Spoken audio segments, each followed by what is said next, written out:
Bonjour à tous, on se retrouve pour la deuxième vidéo de Noël et c'est la deuxième vidéo apéritif de Noël. Si vous n'avez pas vu la première, je vous la mets juste ici, donc le petit i, c'est une forme de suite, c'est pas une suite mais c'est d'autres idées sur le même thème. Donc avec toujours une bouchée fromagère, une bouchée végétarienne, une bouchée foie gras et une bouchée poisson. J'espère que ça va vous plaire, n'hésitez pas à commenter. Avec des gentils commentaires s'il vous plaît, parce que les mauvais, voilà. N'hésitez pas à commenter, à liker, à vous abonner. Si vous en avez envie, ça me fait toujours plaisir. Et on se retrouve en cuisine. Alors, on commence tout d'abord par les blinis au confit d'échalote et aux noix. Il vous faudra 6 belles échalotes, un verre de vin rouge, des blinis, maison ou industriels, 2 cuillères à soupe de sucre et des cerneaux de noix. Donc on commence tout d'abord par éplucher nos échalotes, c'est la partie un peu fastidieuse. Et à se faire mal. Je m'en doutais de ça, que ça allait arriver. C'est pas très grave, on fait une pépette, on continue, on émince nos échalotes.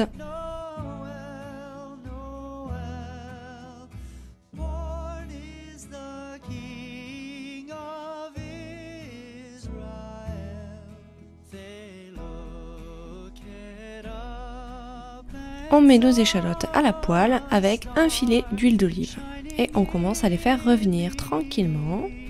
Lorsque ça commence à accrocher, moi je rajoute de l'eau au fond de la poêle, comme ça les fait cuire un petit peu mieux.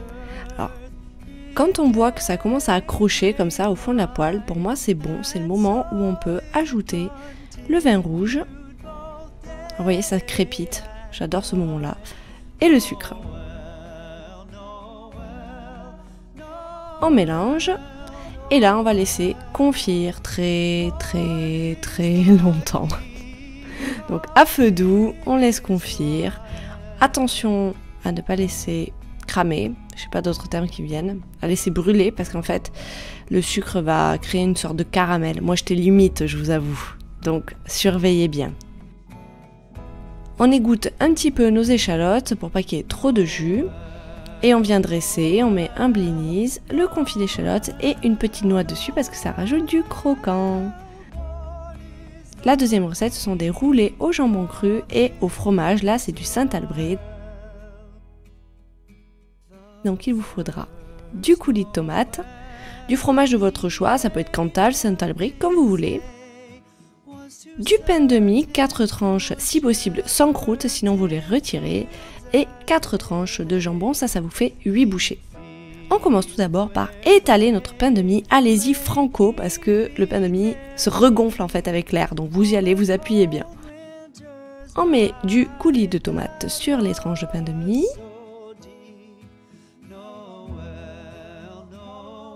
On coupe notre jambon cru en deux, vaut mieux des tranches plus fines que plus épaisses, hein, sinon ça va être dur de les rouler.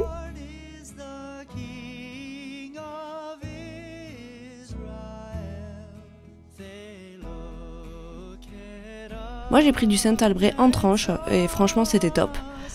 On coupe en deux, on ajoute. Et là c'est très simple, alors je vous mets l'action 2 fois, mais vous venez rouler. Il faut assez serrer quand même le petit roulet pour qu'il tienne.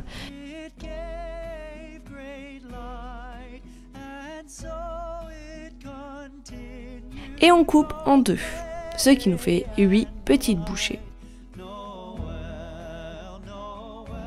Dans une poêle, on met de l'huile et du beurre. Le beurre, pourquoi? Parce que c'est meilleur et l'huile va permettre que le beurre ne noircisse pas. On ajoute nos petits roulés à l'envers, donc le dos face à la poêle, pour qu'ils dorent bien. Donc on surveille et vous voyez les petits roulés s'ouvrent. Pas de panique, on va venir les rectifier. Quand c'est bien doré, on les retourne. Faites attention à ne pas se brûler. Et si vous voyez qu'ils se sont un petit peu ouverts, en les retournant, vous les reformez en boule et avec le poids du petit roulé, il va tenir en fait.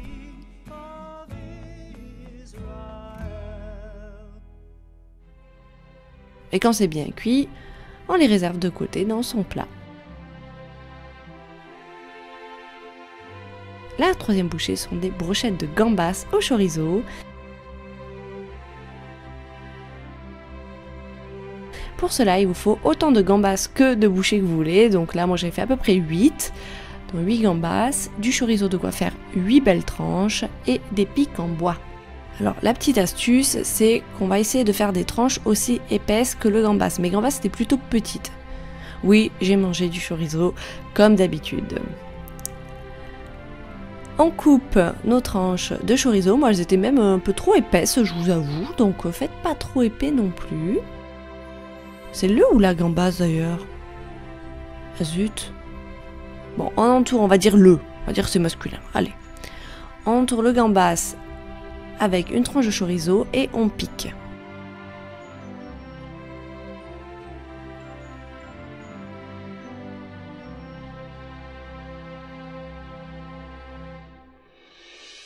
Je ne peux pas m'empêcher de vous mettre ces étapes-là où en fait je ne fais que manger lorsque je cuisine. C'est infernal. Une fois que nos petites brochettes sont faites, on met de l'huile dans une poêle et on ajoute nos brochettes.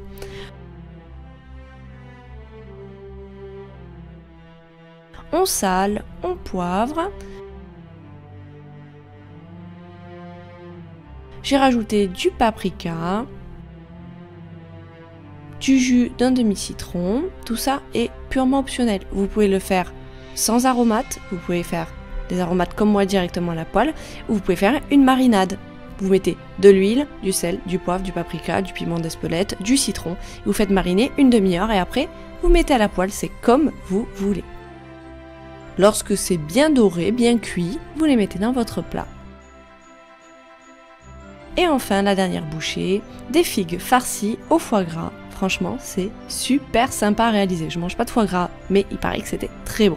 Donc pour ça, il vous faut 8 figues séchées moelleuses, environ 50 g de foie gras, 1 g d'agar-agar et 100 ml de vin doux. Là, c'était du Montbazillac. Il faut faire cette recette en amont parce qu'on va mettre les figues dans le vin pendant environ 3, 4 heures, 5 heures. Si vous pouvez, faites-le une nuit entière, ça sera bien mieux. On coupe l'arrière de la figue en rond. On fait pas une coupe franche, hein, on fait vraiment un arrondi pour pas que ça se voit la coupe. Et si la figue est un petit peu dure, on enlève un petit peu de chair à l'intérieur. Si votre figue est bien moelleuse, vous poussez la chair avec une petite pique, que là c'est des petites piques à homard, pour faire un petit trou. Lorsque c'est fait, vous ajoutez le foie gras à température ambiante. Hein, s'il est froid, vous ne pourrez pas le travailler. Alors là, une fois de plus, avec les mains, le foie gras à travailler, je trouve que c'est toujours un peu cracra. Donc vous poussez bien le foie gras et il faut bien appuyer pour pas qu'il y ait de trous, pour qu'à la découpe, ce soit très joli.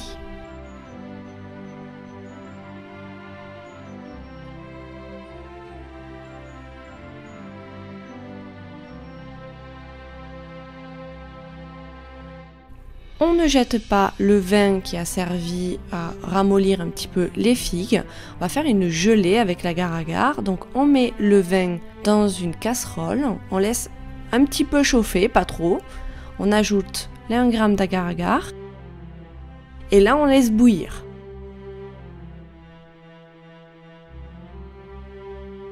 Vous mettez votre futur gelé dans un plat, plutôt plat pour le coup. Vous réservez 1 heure au frigo. Lorsque c'est bien pris, vous pouvez faire votre petites étoiles. Alors clairement, c'est que de la déco. Moi personnellement, je n'ai pas aimé la texture de la gelée. Soit il y avait trop d'agar-agar, soit c'est moi qui n'aime pas la texture de la gelée, je pense que c'est plutôt le cas. Mais franchement, c'est très joli. Plutôt que de jeter le vin. Or, soit vous buvez le vin, soit vous en faites une gelée, c'est comme vous voulez. J'espère vraiment que cette seconde recette des apéros de Noël vous a plu et je vous dis à très bientôt pour une nouvelle vidéo.